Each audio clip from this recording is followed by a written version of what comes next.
Hello everyone, क्या हालचाल सभी के? सब बढ़िया हो गए एकदम। तो हम एनिमल किंगडम कंटिन्यू कर रहे थे और आज हमें कंप्लीट करना है कॉर्डेटा। मे बी अगर नहीं भी हो पाता है तो इसे 2 पार्ट में हम स्प्लिट कर लेंगे, ठीक है। तो पिछले के सारे फाइलम्स आपको आई थिंक रिवाइज भी होंगे। इससे जस्ट पहले हमने क्या पढ़ा था, ध्यान है, हेमी कॉर्डेटा पढ़ा था।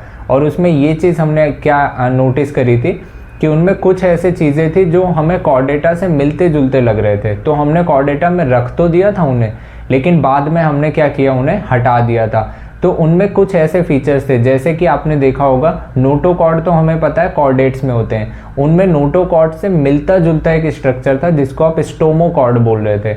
हालांकि उसका ओरिजिन ऑफ मतलब जैसे वो बना था वो तो डिफरेंट था कॉर्डेट से, इसलिए उन्हें हटा के अलग कर दिया गया। और कुछ गिल स्लिट्स वाले फीचर दिखाई दिए थे जो नोटोकॉर्ड, जो इनके कॉर्डेट से मैच कर रहे थे। तो यही कुछ सिमिलरिटी लग रही थी हमें, तो हम क्या मान रहे थे कि ये कॉर्डेट है। लेकिन बाद में जब और डिटेल में स्टडी किए हम, तो हमें पता चला कि नहीं भाई, ये कॉर्डेट नहीं है, इनको अलग रख दो। तो इनको अलग से हमने पढ़ा था। आज हम पढ़ने वाले हैं क्या, कॉर्डेट। तो कॉर्डेट्स के सारे मेंबर को हम एक एक करके पढ़ेंगे, थोड़ा ध्यान से देखते चलना। अच्छा, कॉर्डेट का स्टार्टिंग में ही मैंने बताया था, कॉर्डेट में कुछ फंडामेंटल कैरेक्टर्स होते हैं, जैसे कि कुछ ऐसे इंपॉर्टेंट सी चीज़ें जो सारे कॉर्डेट्स में पाई जाएंगी। जैसे कि नोटोकॉर्ड का प्रेजेंट होना, जो कि आपको मैंने बताया था जब हम फर्स्ट लेक्चर पढ़ रहे थे, वहाँ पे भी आई थिंक मैंने डिस्कस किया था कि डॉर्सल साइड पर प्रेजेंट होता है एक रॉड लाइक स्ट्रक्चर होता है जो सारे कॉर्डेट्स में प्रेजेंट होता है। और यही एक फीचर था जो रिप्रेजेंट कर रहा था कि कॉर्डेट्स इन्हीं को हम कह रहे हैं। और भी कुछ फीचर्स होते हैं जो कि जैसे कि 2 से 3 फंडामेंटल लिखे गए हैं कि सारे कॉर्डेट्स में पाए जाते हैं। आओ उन्हें एक एक करके देख लेते हैं ज़रा सा। उन्हें आप समझ लो कि हम रिवाइज कर ले रहे हैं उस चीज़ को जो हमने पहले पढ़ा भी है। कॉर्डेट्स में हम देख रहे हैं इनके कुछ फंडामेंटल फीचर्स, या आप कह सकते हो fundamental characteristics. Fundamental characteristic of Chordata. कौन से कैरेक्टरिस्टिक है जो इनके बेसिक फंडामेंटल है? जैसे कि पहली अगर मैं बात करूं इनमें, तो नोटोकॉर्ड का प्रेजेंट होना, नोटोकॉर्ड।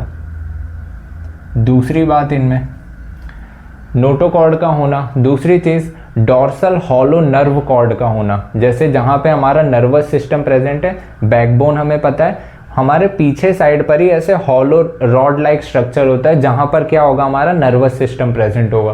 तो ये भी क्या होता है, कॉर्डेट का फीचर होता है। ऐसे हॉलो ट्यूब लाइक स्ट्रक्चर होगा जहाँ पे हमारा सेंट्रल नर्वस सिस्टम प्रेजेंट होगा।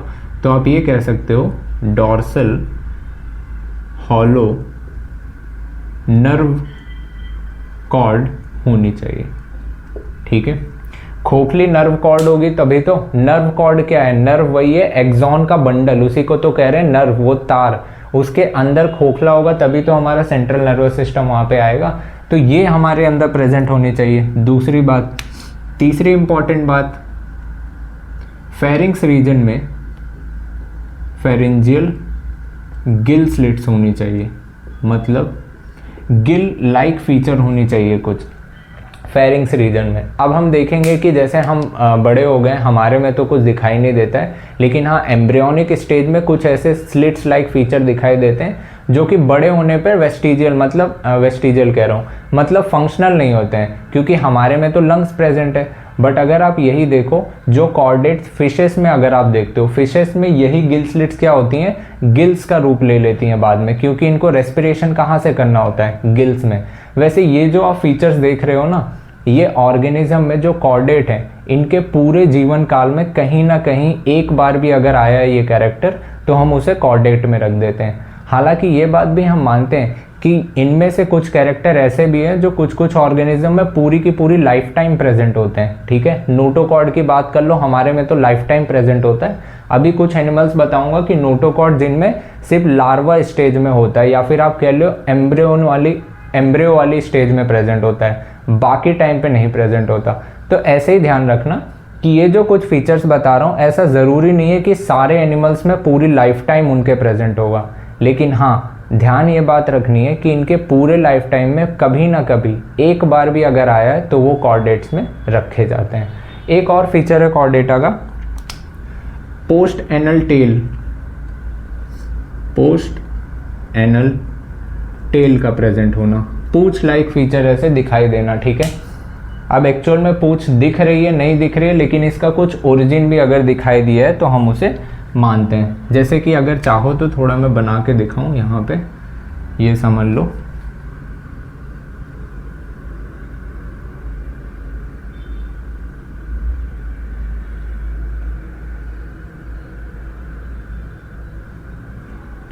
यहाँ पे मैंने क्या बनाया समझ लो, एलिमेंट्री कैनाल बना रहा हूँ, और ये मैंने बनाया फेरिंग्स का रीजन।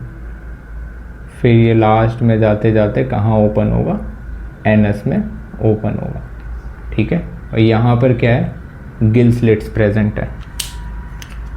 और अभी एक और फीचर बताया, एक और स्ट्रक्चर बताया जो रॉड लाइक स्ट्रक्चर इनके पीछे साइड पर प्रेजेंट होता है, कुछ इस तरीके से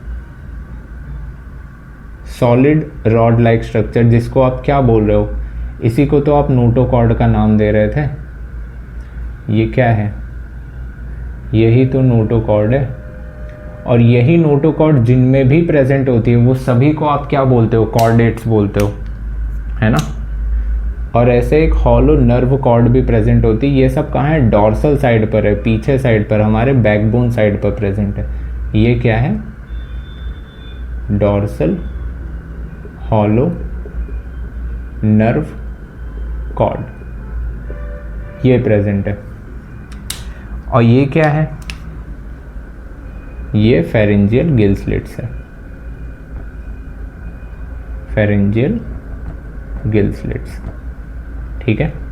वैसे हमारे में भी एम्ब्रियो स्टेज में ये गिल स्लिट्स हल्की हल्की नज़र आती है, हालांकि बड़े होने के बाद वो किसी काम की नहीं रहती है, क्योंकि हमें लंग से रेस्पिरेशन करना होता है। लेकिन मोस्ट ऑफ द ऑर्गेनिज्म में ये क्या होती है, जैसे फिशेस देख लो, ये सब में क्या होता है, ये गिल स्लिट्स गिल्स का रूप ले लेती हैं प्रॉपर। लेकिन हाँ, ये जो भी फीचर्स आप पढ़ रहे हो, ये ऑर्गेनिजम्स में, खासकर कॉर्डेट्स में, कभी ना कभी इनके लाइफ में एक ना एक बार ज़रूर आए होते हैं फीचर, ठीक है। इसलिए हम इनको कॉर्डेट्स के कैटेगरी के फंडामेंटल कैरेक्टर कह रहे हैं। फंडामेंटल कैरेक्टर मतलब ये होंगे ही होंगे। हो सकता है इसके अलावा भी कुछ फीचर डेवलप हो गए हों, जैसे कि हम मोस्ट डेवलप ऑर्गेनिज्म हैं, हमारे अंदर तो बहुत सारे ऑर्गन डेवलप हुए हैं। अगर आप बाकी कॉर्डेट्स को देखो तो ईयर, पिन्ना और ये सारी चीज़ें नहीं हैं, हमारे अंदर हैं। तो बहुत सारे फीचर हो सकते हैं, लेकिन अगर मैं फंडामेंटल की बात करूं, जो बेसिक कैरेक्टरिस्टिक्स हैं, इनमें से ये सब ज़रूर होंगे, तभी हम उनको क्या कह रहे हैं, कॉर्डेट्स कह रहे हैं। मानता हूँ ये बात, कभी ना कभी एक ना एक बार लाइफ में उनके होगा ज़रूर, लेकिन प्रेजेंट ज़रूर होगा। इनमें देखो, पोस्ट एनल टेल कहाँ पर है, यही तो रीजन है, ये तो एनस था, एनस के पीछे ही तो एनल होता है, टेल होता है, पोस्ट एनल टेल रीजन है, ठीक है। तो कुछ इस तरीके से क्या होता है, कॉर्डेट्स की बॉडी का इंटरनली ये स्ट्रक्चर मैं बता रहा हूँ, ये बेसिक से फीचर इनमें प्रेजेंट ही होते हैं। अब देखो, कॉर्डेट्स को पढ़ने के लिए हम क्या करते हैं, इन्हें थोड़ा सा क्लासीफाई करते हैं। क्लासीफाई इसलिए करते हैं थोड़ा सा इनको समझ पाना आसान हो जाए। कॉर्डेट्स को भी पढ़ने के लिए हमने 2-3 पार्ट में इनको बांटने की कोशिश की। एनसीईआरटी लिखती है कि कॉर्डेट्स डिवाइडेड इनटू 3 पार्ट्स। एक इन्होंने क्या बोला था, एक इन्होंने बोला था यूरोकॉर्डेटा, दूसरा इन्होंने क्या बोला था, सिफेलोकॉर्डेटा, तीसरा इन्होंने बोला था वर्टिब्रेटा। लेकिन हम अभी इनमें पढ़ेंगे कि इन्होंने प्रोटोकॉर्डेटा नाम का भी वर्ड यूज़ किया है। प्रोटोकॉर्डेटा के अंदर यूरोकॉर्डेटा और सिफेलो आता है। अभी बताऊंगा, जो कन्फ्यूज़न आ रही है अभी दूर कर लेंगे। ये एक बार नोट डाउन कर लो, थोड़ा सा क्लासिफिकेशन इनका बताता हूँ कैसे करना है हमें। हो गया, देखना ज़रा। एनसीईआरटी अगर अपने लाइन से पूछती है ना कि मुझे ये बताओ कि कॉर्डेटा को क्लासिफाई कितने में किया, तो आप बोलोगे 3, ठीक है। तो वो 3 ध्यान रखना कि 3 पार्ट्स में। लेकिन अभी हम एक्चुअल इनमें क्लासिफिकेशन देखेंगे तो मेन सबसे बड़ी कैटेगरी तो हमें 2 नज़र आएगी कि 2 बड़ी कैटेगरीज में हमने इनको बांटा था। एक उन कैटेगरीज को रखा जिनमें क्रेनियम, या फिर जिसको आप कहते हो ब्रेन बॉक्स, जिसमें ब्रेन रखा होता है, जिनमें क्रेनियम या ब्रेन बॉक्स या ब्रेन एब्सेंट होता है, उनको हमने क्या बोला, एक्रेनिएटा। और जिनमें ब्रेन बॉक्स और ब्रेन प्रेजेंट था, जैसे कि हम, या फिर और भी ऑर्गेनिजम्स हो गए, ठीक है। उन सबको हमने क्या बोला, क्रेनिएटा, मतलब जिनमें ब्रेन प्रेजेंट है, ब्रेन बॉक्स प्रेजेंट है। उन दो ऑर्गेनिज्म को दो बड़ी कैटेगरीज में बांटा, जैसे कि देखते जाना। कॉर्डेटा मैंने लिया, ठीक है। कॉर्डेटा को मैंने बांटा दो पार्ट में। एक को मैंने बोला, अब कॉर्डेटा में भी ये डेवलपमेंट हो रही थी ना, धीरे धीरे इवोल्यूशन हो रहा था। तो सबसे पहले किसको पढ़ेंगे, जो हमारे पूर्वज है, जो प्राचीन काल से प्रेजेंट है। पूर्वज के लिए हम यूज कर रहे हैं primitive, protochordata. Protochordata, proto word ही किस चीज को डिनोट कर रहा है, प्रिमिटिव को डिनोट कर रहा है। इन्हीं प्रोटोकॉर्डेट्स को हम क्या बोलते हैं, एक्रेनिएटा भी बोलते हैं। एक्रेनिएटा, एक्रेनिएटा का क्या मतलब होता है, ए फॉर होता है एब्सेंट, क्रेनियम मतलब होता है क्या, ब्रेन बॉक्स, ठीक है, जहां पर ब्रेन रखा जाता है। उन ऑर्गेनिजम्स को हमने क्या बोला, प्रोटोकॉर्डेटा, जिनमें ब्रेन बॉक्स ऐसा कुछ नहीं नजर आया। हाँ, इसका ये मतलब मत समझना नर्वस सिस्टम ही नहीं था, नर्वस सिस्टम था लेकिन विद ब्रेन नहीं प्रेजेंट था, ठीक है। दूसरी कैटेगरी मैंने क्या बोला, जिनमें प्रॉपर हमने ब्रेन देखा, जिसको मैं यूकॉर्डेटा भी बोल रहा हूं, यूकॉर्डेटा, या फिर क्रेनिएटा बोल लो, क्रेनिएटा। इसका क्या मतलब है क्रेनिएटा, मतलब वही चीज जो अभी बताया, जिनमें ब्रेन बॉक्स या ब्रेन प्रेजेंट होता है, उनको हमने क्या बोला, क्रेनिएटा। अब देखना, यही दोनों बातें तो मैंने करी, ब्रेन बॉक्स या फिर क्रेनियम ही लिख दो, है ना। क्रेनियम मतलब क्या होता है, brain box. Cranium and brain इनमें एब्सेंट था। और ये जितने भी एनिमल्स थे, ये सब के सब एक्सक्लूसिवली मेरीन है। एक्सक्लूसिवली मतलब होता है सिर्फ और सिर्फ मेरीन वाटर में पाए जाएंगे, एक्सक्लूसिवली मेरीन। या फिर आप इनको ये कह सकते हो, ऑल मेंबर्स आर मेरीन। इनमें क्या है, जैसे ये क्रेनियम एंड ब्रेन इनमें एब्सेंट था, इनमें प्रेजेंट था।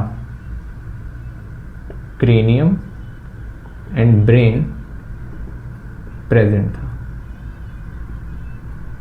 ये बात क्लियर है।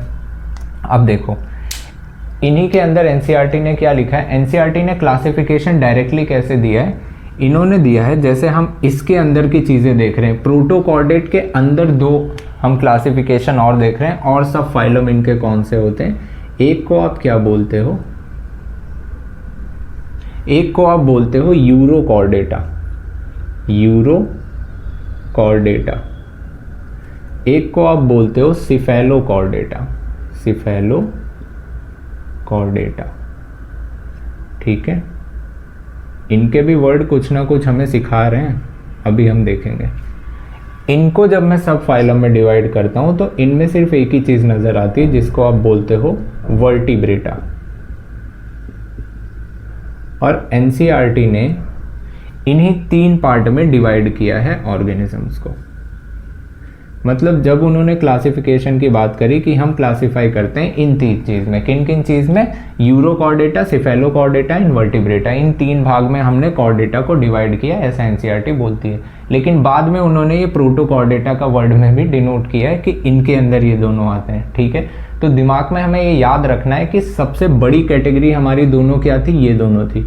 बेसिकली पूछा जाए तो ये 3 हमसे आंसर में हम टिक करके आएंगे, क्योंकि उन्होंने लिखा है डिवाइडेड इनटू 3 सब फाइलम, जो कि हमारे ये सब थे। क्लियर है। देखो, यूरोकॉर्डेटा वर्ड हमसे क्या चिल्ला चिल्ला के बता रहा है। यूरो वर्ड कहीं ना कहीं ध्यान आता है यूरिन से, ठीक है, यूरिया रिलेटेड कुछ ध्यान आता है कि यूरिन कुछ पास हो रहा है। यूरिन और यूरिया रिलेटेड जो भी चीज़ें फीकल मैटर पास ऑन होती है, वो कहाँ से पास होती है, हमेशा लास्ट एरिया से या फिर टेल रीजन से पास होती है, ठीक है। वहीं से ध्यान रखना है हमें क्या, कॉर्डेटा डिनोट करता है किसको, नोटोकॉर्ड की प्रेजेंट को। सिफेलो वर्ड का मतलब होता है, सिफेलस मतलब होता है आपका क्या, हेड रीजन। सिफेलो को बोलते हैं हेड, कॉर्डेटा मतलब नोटोकॉर्ड। इन दोनों की डेफिनेशन भी यहीं पर कवर है। यूरो मतलब यूरिन रिलेटेड क्या ध्यान आया कि इनके टेल वाला पार्ट, मतलब इनका लास्ट वाला पार्ट, बिल्कुल यहाँ पे यही चीज़ है कि इनके जो लार्वा होते थे, इनका जो लार्वल स्टेज होता था, इनके लार्वा स्टेज के टेल वाले रीजन में सिर्फ और सिर्फ आपका नोटोकॉर्ड प्रेजेंट था, वो भी सिर्फ कहाँ पर, आपके लार्वा वाले स्टेज में, ना कि एडल्ट फॉर्म में। तो ये बात ध्यान रखना है कि notochord present only on larval tail region।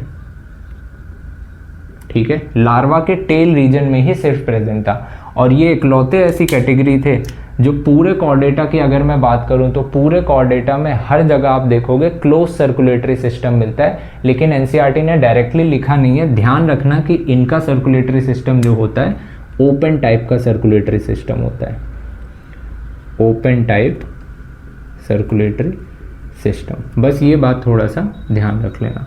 बाकी पूरे कॉर्डेट्स में आप देखोगे हर जगह आपको क्लोज सर्कुलेटरी सिस्टम दिखेगा, बट एनसीईआरटी ने ये चीज़ यहाँ पर डायरेक्टली नहीं लिखी है। ठीक है, बस ध्यान में रखना ये चीज़, ओपन सर्कुलेटरी सिस्टम। इनका मैंने क्या बताया, इनका हेड से लेके ऐसा बता रहा है कि हेड से लेके कंप्लीट इनका क्या प्रेजेंट होता है, नोटोकॉर्ड। इवोल्यूशन देख रहे हो आप, लार्वल टेल में थी, उसके बाद एडल्ट में नहीं थे, फिर ये थोड़े डेवलप हुए तो ऐसा लग रहा है कि इनको पूरा ही दे दिया कि लो भाई आप संभाल लो। तो notochord present from head to tail, head to tail, वो भी कब तक ये रुकी रहेगी, जीवन काल तक रुकी रहेगी, persistent through out life, through out life. ये जब तक जीवित रहेंगे तब तक नोटोकॉर्ड प्रेजेंट होगी। मतलब समझ में आ गया हमें कि यहाँ से नोटोकॉर्ड का कहानी कंप्लीट वाला स्टार्ट हो गया था, बट कुछ ऐसे थे जिनमें नोटोकॉर्ड कुछ समय के लिए ही थी, हमेशा हमेशा के लिए नहीं थी। तो यहाँ से हमें ये बात समझ आती है। इनमें भी अगर आप देखोगे कुछ एग्जाम्पल्स होंगे तो वो आप एक बार बुक से देख भी लेना, नोट डाउन कर लेना। यहाँ से आपको ध्यान ये रखने हैं, इनके 2-3 है, एक है एसिडिया, एक है सेल्पा, एक है डोलियोलम। एसिडिया, सेल्पा, डोलियोलम, ये 3 एग्जाम्पल इसके अंदर आते हैं। ये ध्यान रखना ये किसके हैं, यूरोकॉर्डेटा के हैं। सिफेलोकॉर्डेटा, सिफेलो से ऐसा याद आता है कि ब्रेन की बात कर रहे हैं कहीं ना कहीं, ब्रेन से याद आता है इनका एग्जाम्पल ब्रैंकियोस्टोमा इनका एग्जाम्पल है, ब्रैंकियोस्टोमा। ठीक है, देखो वैसे तो इनके एग्जाम्पल याद करने का जो तरीका बताया मैंने वही आप फॉलो करना, लिख लिख के याद करने का। जहाँ जहाँ देखो ज़रूरत पड़ेगी कि हाँ रिलेट कर पाओ तो वो चीज़ें मैं बताता चलूँगा कि हाँ ये आपको याद हो जाएगा, भूलोगे नहीं जल्दी। तो इसका भी जल्दी भूलोगे नहीं।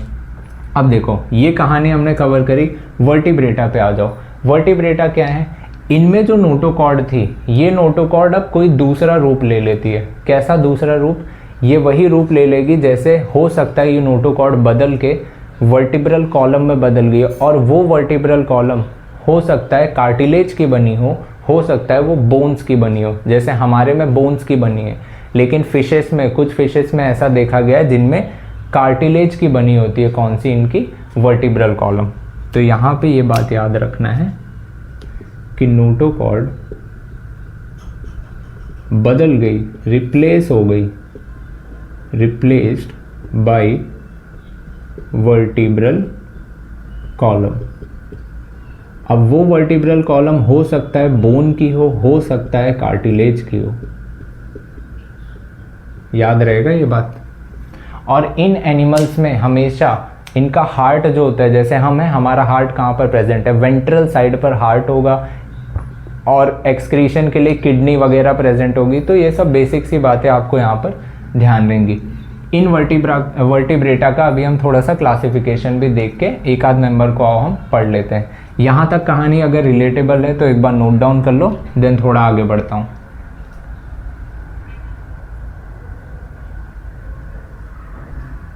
डन है, आ जाओ।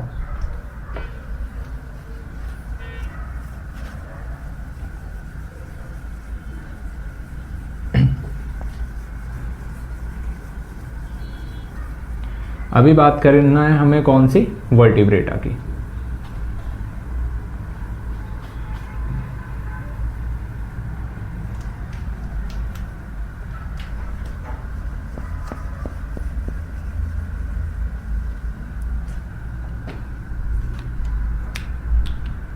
देखना ध्यान से। वर्टिब्रेटा। ये एनसीईआरटी में आपका ऐसे चार्ट बना के दिया भी होगा, एक बार देखना। वर्टिब्रेटा को हम डिवाइड करते हैं किस बेसिस पे? वर्टिब्रेटा मतलब जिनमें रीढ़ की हड्डी होगी, तो हो सकता है कार्टिलेज की बनी हो, बोन की बनी हो, उससे हमें कोई दिक्कत नहीं। तो हम डिवीजन कर किस बात पे रहे हैं? हम डिवीजन इस बात पे कर रहे हैं कि वर्टिब्रेट्स में भी हमने दो तरीके के एनिमल्स देखे हैं, मतलब दो तरीके की ऑर्गेनिज्म नोटिस किए। एक वो ऑर्गेनिज्म जिनके पास जबड़ा था, जैसे हमारी तरह ऐसे जबड़ा था, किसी भी चीज़ को खाने के लिए मूवमेंट शो कर ले रहे थे अपने माउथ का। लेकिन कुछ ऐसे थे जिनमें जबड़ा ही नहीं प्रेजेंट था, मतलब उनको हम क्या बोल रहे थे? जॉलेस फिशेस हमने देखी। फिशेस नहीं, जॉलेस ऑर्गेनिजम्स कह लो, क्योंकि फिशेस की कैटेगरी दूसरी। तो जॉलेस ऑर्गेनिज्म देखे और कुछ ऐसे जिनमें जॉ प्रेजेंट था। तो इस बात पे हमने क्या कर दिया? डिवीजन किया। अब जिनके पास जबड़ा नहीं थे, आप खुद सोचो, उनके पास जबड़ा अगर है नहीं, ऐसे सर्कुलर माउथ है मान लो, ठीक है, उनके पास जबड़ा ही नहीं है, तो मूवमेंट होगी कहाँ?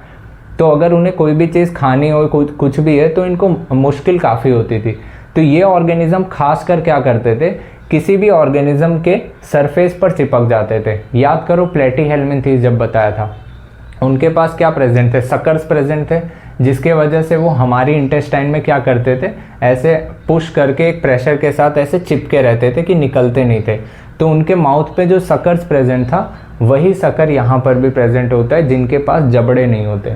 ठीक है, तो ऐसे ऑर्गेनिज्म को हम जॉलेस कह लो या एग्नैथा कह लो। ए मतलब होता है एब्सेंट, ग्नेथस मतलब होता है क्या? जॉ। ठीक है, तो इस बेस पे हम डिवाइड कर रहे थे। एक को हमने बोला एग्नैथा, एब्सेंट जॉ, या फिर आप कह लो जॉ लेस। और एक हमने रखा ग्नैथोस्टोमेटा।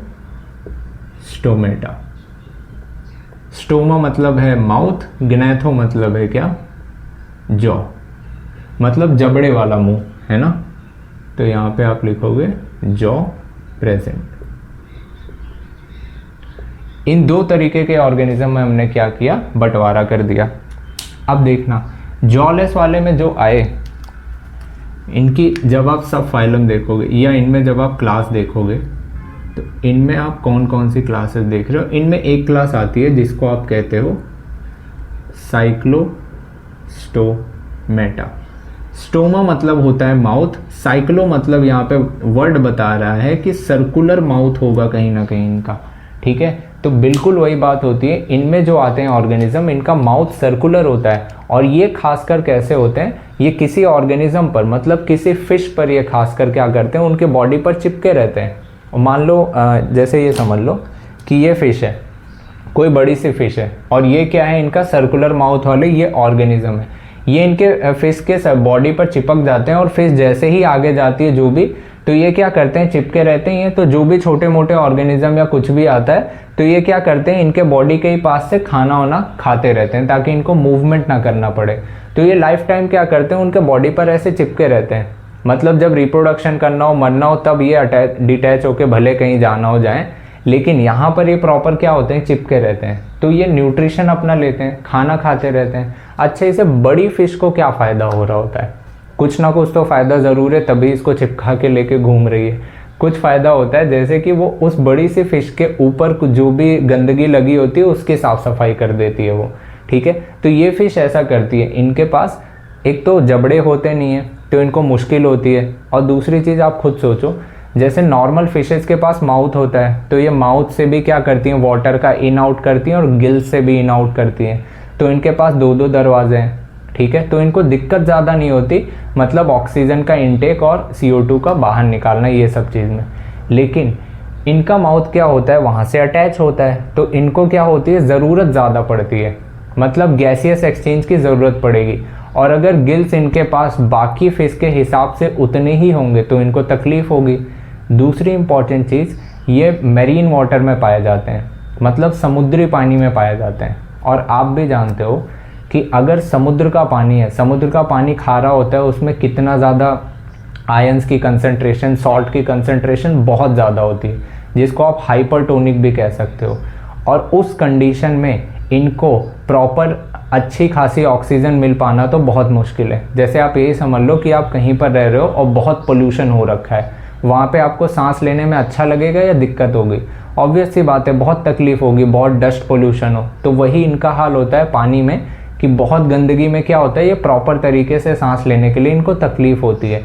तो हम क्या करते हैं, अगर गंदगी में कहीं बाहर हैं या दम घुट रहा है तो क्या करते हैं, बहुत जल्दी जल्दी सांस लेते हैं। मतलब इनटेक आउटटेक हमारा बहुत फास्ट होना होता है, ठीक है, तभी तो हमारे सारे दरवाजे खुले हुए होते हैं। क्लियर? इनमें भी यही होता है, लेकिन इनका माउथ तो कहीं चिपका हुआ है। इसलिए भगवान ने क्या किया, इन्होंने बोला भगवान ने कि चलो तुम एक काम करो, तुम्हारे पास जो गिल स्लिट्स मैंने बनाई है उसका नंबर ऑफ गिल स्लिट्स मैं बढ़ा देता हूँ बाकियों के कंपैरिजन में, तब तुम्हारा इनटेक आउटटेक काफ़ी आसान हो जाएगा। तो ये इनको एक फीचर याद रखना। मैंने जानबूझ के ये कहानी लंबी सुनाई ताकि आपको ये वर्ड याद रहे कि 6 से 15 गिल स्लिट्स होती हैं इनमें, बाकियों में तब भी कम होती हैं, इसमें काफ़ी ज़्यादा होती है।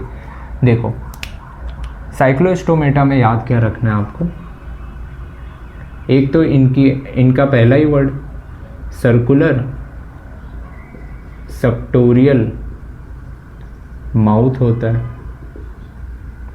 और ये एक्टोपैरासाइट होती है, ectoparasite on some fishes.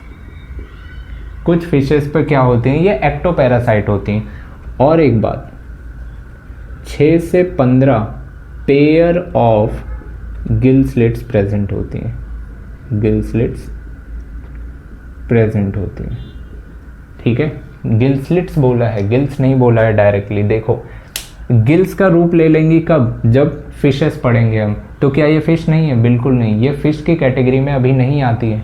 Fish की क्लास हम यहाँ पर पढ़ेंगे, ये फिश नहीं है। फिश नहीं है तो इनके पास कुछ ना कुछ और चीज़ की कमी होगी। जैसे फिश के पास क्या होते हैं, फिन्स होते हैं जिनसे वो तैर सकती है आसानी से, इनके पास फिन्स एब्सेंट होते हैं। और फिश के आप सरफेस पर देखो उनके बॉडी पर, कभी कोई मछली ऐसे देखना जो तालाब वालाब में मारते होंगे गाँव में या कहीं भी, तो उसके बॉडी पर बाहर से ऐसे स्केल्स नज़र आती हैं, मतलब ऐसे चमकीले चमकीले कुछ ना कुछ छोटे छोटे छोटे छोटे, ऐसे लगता है कुछ कंकड़ जोड़ दिए गए, वो स्केल्स भी इनके अंदर एब्सेंट होती हैं। तो ये बात भी यहाँ पर याद रखना है कि स्केल्स और फिन्स इसमें एब्सेंट होती हैं, स्केल्स एंड फिन्स जो होती हैं एब्सेंट होती हैं।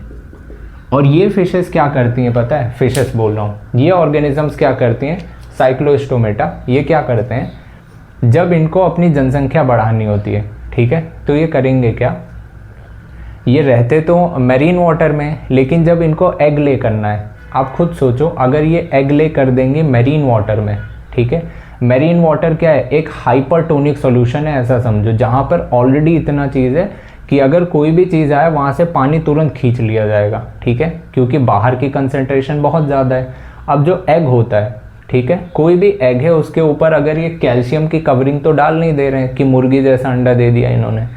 अगर ये जैसे समझ लो एम्फीबियंस होते हैं, फ्रॉग होते हैं, ये सब फ्रेश वाटर और लेक और पॉन्ड ये सब जगह क्या करते हैं, एग्स ले करते हैं, जहाँ पर इतना पोल्यूशन नहीं होता, मैराइन वाटर की कंसंट्रेशन काफ़ी कम होती है, तो वहाँ पर एग उनके सर्वाइव कर जाते हैं, क्योंकि पानी क्या करता है, उनमें से खिंचता नहीं है ज़्यादा। लेकिन ये अगर गलती से भी एग्स ले कर दिया मैरीन वाटर में, तो दिक्कत क्या आएगी सबसे बड़ी, कि वो एग जो होंगे वो अंडे सूख के एकदम छुआरा हो जाएंगे, छोटे छोटे हो जाएंगे, ख़त्म हो जाएंगे। क्यों? क्योंकि उनका पानी पूरा लॉस हो जाएगा। वाटर लॉस होगा कैसे? क्योंकि मैरीन वाटर में कंसंट्रेशन ज़्यादा है, आयंस की, सॉल्ट की कंसंट्रेशन ज़्यादा है, तो वो करती क्या है, पानी को खींच लेती है, ठीक है। तभी तो कहते हैं, हमारे केस में देखो ना, जब बीपी बढ़ जाता है तो हम क्या बोलते हैं, नमक खा लो, नमक खाओ, क्या होगा, बीपी कम हो जाएगी। या फिर आप ऐसा कह सकते हो, बीपी कम कह लो, या ऐसा कुछ, जैसे नमक खाते हैं तो होता क्या, एब्जॉर्प्शन क्या होता है, बढ़ जाता है, मतलब बीपी बढ़ जाती है। तो कहने का ये मतलब है वाटर एब्जॉर्प्शन बढ़ जाता है। तो अगर सेल है, सेल के अंदर कोई पानी है और बाहर के पानी का कंसंट्रेशन ज़्यादा है, नमकीन है, तो सेल के अंदर का पानी क्या होगा, खींच लिया जाएगा। और अगर सेल के अंदर का पानी खींच लिया गया तो सेल ख़त्म हो जाएगा, मर जाएगा, मतलब एग मर जाएगा। तो ये बात याद रखना कि ये अंडे देने के लिए कहाँ जाती हैं, फ्रेश वाटर में चली जाती हैं। फ्रेश वाटर में अंडे देने ये जाएंगी, लेकिन ये याद रखना, फ्रेश वाटर में जैसे ही अंडे देने जाएंगी, अंडे देने के बाद ये मर जाएंगी। क्यों? क्योंकि मैरीन वाटर के लिए ये बनी थी, फ्रेश वाटर के लिए नहीं। फ्रेश वाटर में सिर्फ अंडे देंगी, और अंडे जब डेवलप होंगे, डेवलप होने के बाद जब लार्वा बनेगा, लार्वा से बच्चे बनने का जब प्रोसेस होगा, इस प्रोसेस के दौरान ये वापस से क्या होगा, मेरीन वाटर में इनके बच्चे दोबारा चले जाएंगे ताकि सर्वाइवल हो जाए। तो ये वर्ड लिखा है एनसीईआरटी में कि ये स्पॉनिंग करने कहाँ जाती हैं, फ्रेश वाटर में। स्पॉनिंग मतलब एग ले करने जाती हैं फ्रेश वाटर में। ठीक है, डायग्राम से ही बता दूं, ध्यान रहेगा। देखो ऐसे समझना कि ये कहीं से पानी आ रहा था, ये क्या है F.W मतलब फ्रेश वाटर लिख रहा हूँ, ये ध्यान रखना, फ्रेश वाटर। और यहाँ से मैंने क्या बना दिया, ऐसे समझ लो ये बहुत बड़ा सा समुद्र जा रहा है जिसको आप क्या कह रहे हो, मेरीन वाटर। मेरीन वाटर को थोड़ा सा ब्लैक कलर से बना देता हूँ। तो ये क्या है, मेरीन वाटर है, ये क्या है, मेरीन वाटर। ठीक है, अब देखना यहाँ पर मान लो कोई भी बड़ी सी फिश थी, ये क्या करती हैं, उन्हीं बड़ी फिश के साथ, इन्हीं बड़ी फिश के साथ ये क्या करती हैं, ऐसे पीछे चिपकी रहती है सक्टोरियल माउथ से, ऐसे करके समझ लो ये चिपकी हुई है। ये क्या है, यही क्या है, साइक्लोस्टोमेटा, साइक्लोस्टोमेटा। ठीक है, ये यहाँ से चिपकी रहती हैं। अब ये क्या करती हैं, एग्स ले करने कहाँ पर जाएंगी, यहाँ पर, और यहाँ पर ऐसे एग्स ले कर देंगी। एग्स ले कहाँ पर, in fresh water, fresh water में। और जब ये एग्स का डेवलपमेंट होगा और लार्वा बनेगा, ठीक है, लार्वा वार्वा बनेगा, ये सब आप थोड़ा ध्यान रखना, बुक में लिखा है। लार्वा बनेगा और डेवलपमेंट करके ये वापस से मेरीन वाटर में चले जाएंगे। तो यहाँ पे मैं पॉइंट लिख रहा हूँ, पहला पॉइंट तो ये था, ठीक है। दूसरा पॉइंट, आफ्टर मेटामॉर्फोसिस, मेटामॉर्फोसिस के बाद लार्वा क्या करता है, larva goes to marine water, marine water में ये दोबारा चला जाता है। इसी को क्या बोलते हैं, स्पॉनिंग। ये एग देने वहाँ पर जाती है। अच्छा, यहाँ पे इनका एग्जाम्पल भी दोनों कैसे याद हो जाता है, ध्यान से देखना। इसको देख के ऐसा लगता है कि जैसे पेट्रोल टंकी पे हम जाते हैं, नहीं पेट्रोल भराने, वो पेट्रोल भर रहा होता है, तो ऐसे लगता है पेट्रोल भरवा रहा है कोई। ठीक है, पेट्रोल भरवाने से याद आएगा, इनका एक एग्जाम्पल है क्या, पेट्रोमाइजन, जिसको आप लैम्प्रे भी बोलते हो। ठीक है, इनके एग्जाम्पल आप चाहो यहीं पे लिख लो। एक है इनका पेट्रोमाइजन, जिसको आप लैम्प्रे बोलते हो। ठीक है, दूसरा, इसका दूसरा एग्जाम्पल कैसे याद रहेगा, लग रहा है पेट्रोल भरवाने गए और देखने में ऐसा भी लगता है कि एक फिश दूसरे फिश से क्या कर रही है, गले मिल रही है, मतलब हग कर रही है एक दूसरे को। वहाँ से भी ध्यान आएगा। दूसरे फिश का नाम क्या है, हैग फिश कहते हैं, जिसको आप बोलते हो क्या, हैग फिश। ठीक है, हैग फिश। हग वर्ड बोला कि हग कर रही है एक दूसरे को, ऐसा लगता है हैग फिश है। ठीक है, इसका भी एक दूसरा नाम होगा, वो भी आप साथ में लिख लेना। ठीक है, ये दो एग्जांपल्स होते हैं किसके, इनके साइक्लोस्टोमेटा के। तो ये ध्यान रखना कि ये स्पॉनिंग करने कहाँ जाती हैं, फ्रेश वाटर में। एंड आफ्टर जब ये लार्वा वार्वा इनका बन जाता है, लार्वा जब मेटामॉर्फोसिस करता है, मेटामॉर्फोसिस मतलब जब अपना रूप बदलने लगता है, रूप बदलने के बाद जब ये मछली जैसा होने लगेगा, मतलब इनके जैसा, तब ये क्या करेगा, दोबारा से मेरीन वाटर में आ जाएगा। और इनके एग्स, आपको अभी अभी बताया कि इनके एग्स फ्रेश वाटर में तो सरवाइव कर जाएंगे लेकिन मेरीन वाटर में नहीं कर पाएंगे, इसलिए यहाँ पे ऐसा कर रही होती हैं। तो बाकी चीज़ें इनकी ध्यान रहेगी कि यहाँ पे जाती हैं एग्स ले करने, ये सारी चीज़ें। अगर मैं ग्नैथोस्टोमेटा की बात करूँ, इनका थोड़ा क्लासिफिकेशन देख लो, मेनली हम इनके नेक्स्ट क्लास में बाकी की चीज़ें करेंगे। ग्नैथोस्टोमेटा जॉ प्रेजेंट है, इनमें हम पढ़ते हैं सुपर क्लास में। इनकी जो क्लासेस होंगी कौन कौन सी, दो सब क्लासेस पढ़ेंगे इनमें, इनमें दो क्लासेस हम पढ़ेंगे। कौन कौन सी, एक जिनके पास फिन्स होगी, जिनके पास तैरने के लिए ऐसे फिन्स होंगी, जिसको आप कह रहे हो फिशेस। फिशेस में कौन सी आती हैं? फिश आती हैं ज़्यादातर, जिसमें हम बोल रहे हैं बियर फिन्स, जिनमें फिन्स होंगे। और एक आते हैं आपके टेट्रापोडा। टेट्रा मतलब होता है 4, पोडा मतलब होता है क्या? अपेंडेजेस या कह लो लिम्स। तो हम यहाँ पर बोलेंगे बियर लिम्स। ठीक है, अब देखना, फिन्स बियर करने वाली 2 तरीके की मछलियाँ होती हैं। एक जिनमें वर्टिब्रल कॉलम कैसा हो? कार्टिलेज का बना हो, या उनकी पूरी बॉडी आप कह लो कार्टिलेज की बनी हो। ठीक है, जिसको आप कार्टिलेज के लिए वर्ड याद है, क्या बोलते हैं? कॉन्ड्रिन प्रोटीन ध्यान है, कार्टिलेज की प्रोटीन को बोलते हैं। वही कॉन्ड्रिन वर्ड से क्या ध्यान आएगा? कॉन्ड्रिक थीस, जिसको आप क्या बोल रहे हो? Cartilaginous fish. और ऑसिन वर्ड से ध्यान आता है, ऑसिन प्रोटीन बोन में था, तो ऑस्टिक थीस। बोनी फिशेस को हम कहते हैं ऑस्टिक थीस।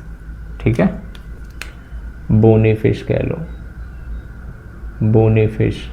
और इनको हम बोलते हैं कार्टिलेजिनस फिश।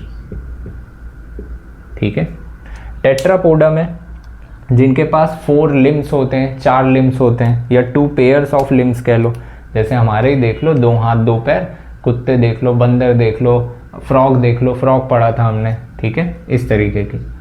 तो इनमें आप पढ़ोगे क्या? एम्फीबियंस।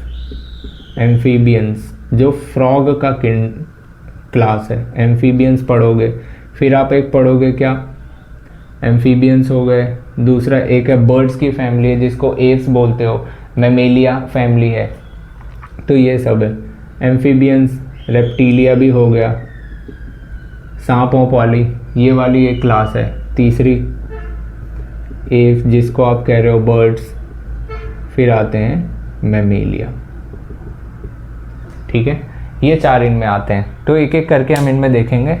यहाँ तक की कहानी तो हमने कर ली है साइक्लोस्टोमेटा की, फिशेस की। यहाँ पर कॉन्ड्रिक थीस, ऑस्टिक थीस, और ये वाला पूरा का पूरा हम करेंगे नेक्स्ट क्लास में, ये पूरा हम कवर कर लेंगे। ठीक है, तो यहाँ तक आप एक बार रिवाइज कर लो। ठीक है, चीज़ें एक बार समझ लो, दोबारा से एक बार कोई चीज़ नहीं समझ आई हो एक बार रिवाइंड करके देख लेना। ठीक है, और एनसीईआरटी इसके बाद रीड कर लेना, और एग्जाम्पल्स का जैसा मैंने बताया था वो बनाते रहना साथ साथ में चार्ट अपना। ठीक है, चलिए मिलते हैं नेक्स्ट लेक्चर में, और ये बाकी की चीज़ें कवर करके चैप्टर को एंड करेंगे। चलिए, थैंक यू सो मच, मिलते हैं नेक्स्ट लेक्चर में।